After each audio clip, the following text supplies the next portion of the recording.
చేసుకోవాలని అమ్మగారు వారు ఎంతో తాపత్రయపడ్డారు.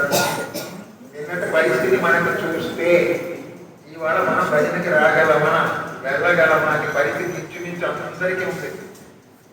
దేశం అంతా అల్లుకల్లోగా ఎక్కడ చూసినా మనుషులు కదలడానికి ఎక్కడికి వెళ్ళడానికి వీలేదనే పరిస్థితిలో తెల్లవారి వరకు కూడా మనకి ఆ యొక్క అనుమానం కొంచెం పీడిస్తూనే ఉంది. కానీ భగవాన్ బాబా యొక్క దివ్య అనుగ్రహ ఆశీస్సులతో భక్తుల యొక్క సత్సంకల్పాన్ని వారు ఏ విధంగా అనుగ్రహిస్తారన్నది ఈరోజు ఈ భజనలో మనమందరం పాల్గొనడానికి మనకి అవకాశం భగవాన్ బాబా ప్రసాదించారు. ముఖ్యంగా భగవంతుడు గురించి తెలుసుకునేటప్పుడు భగవాన్ కూడా చెప్తుంటాడు, my life is my message అని చాలాసార్లు చెప్పారు. తర్వాత your life is my message అని కూడా మనకు చెప్పారు కదా, అది మనకు తెలుసు. ముఖ్యంగా భగవంతుడి గురించే కాకుండా భక్తుల గురించి కూడా మనం తెలుసుకోవాల్సిన బాధ్యత మనకు లేదు. ఇందాక వాళ్ళు కూడా చెప్పారు, రామకృష్ణ పరమహంస, వివేకానంద అవన్నీ కూడా భగవద్ భక్తులుగా వారు చెప్పారు. అటువంటి భక్త సంపదలో భగవాన్ బాబా యొక్క అనుగ్రహం పొందిన అనేక మంది భక్తుల్లో కూడా జమ్మలమడక ఓంకార కృష్ణ శాస్త్రి గారి వంశం అంతా కూడా స్వామివారి దివ్య భక్తులే. కారణం ఏంటంటే వాళ్ళ తాతగారు, తర్వాత వాళ్ళ నాన్నగారు, తర్వాత వీరు, వారి పిల్లలు అందరూ కూడా భగవంతుని సాక్షాత్తు సాయినారాయణుడు, సత్యసాయినారాయణుడు ఆరాధించే ఒక కుటుంబం. ఇది ఓంకార కృష్ణ శాస్త్రి గారి గృహం కాదు, ఇది సాక్షాత్ జగన్మాత నివసించే ఒక దైవ మందిరం. నిరంతరం కూడా వీరింట్లో ఆధ్యాత్మిక సంపద ఎప్పుడు విరుస్తూనే ఉంటుంది. వారి నాన్నగారు కూడా గ్రామానికి కూడా తిరిగి స్వామి వారి యొక్క ఇది అనుగ్రహాన్ని అందరికీ చెప్పేవారు. వాళ్ళ తాతగారు కూడా అంతే.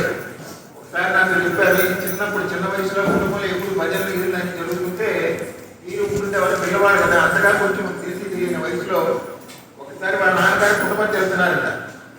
వెళ్ళే టైం ఆఖరి ఇంట్లో నువ్వు వస్తావా అంటే వస్తాను నాన్నగారు అన్నారు.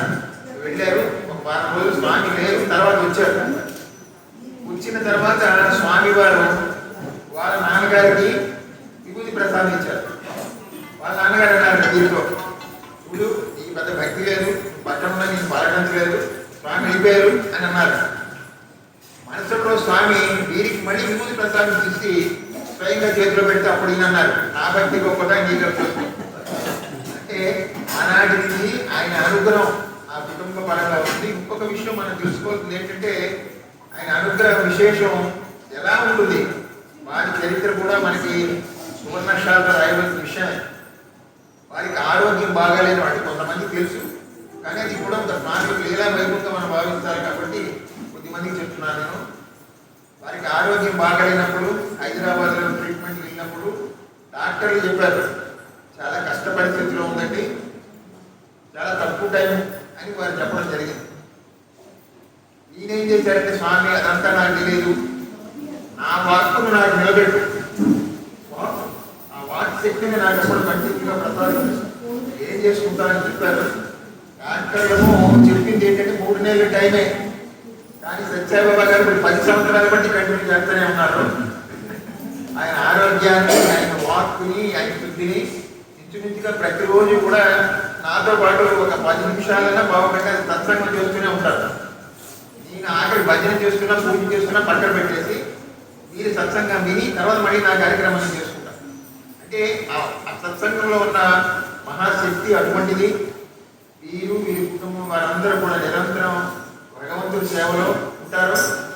స్వామి వారి వాక్కు శాస్త్రి గారి ద్వారా వినిపిస్తుంటారు. కానీ మీరు ఎప్పుడైనా అర్థం చేస్తారో లేదో, శాస్త్రి గారు ఏ మంత్రాలు చదువుతారో, ఏ పూజలు చేస్తారో సైలెంట్గా వారి శ్రీమతి గారి వాక్కులోకి కూడా మనకి వినిపిస్తూనే ఉంటుంది. నిజంగా ఆ మహాదేవి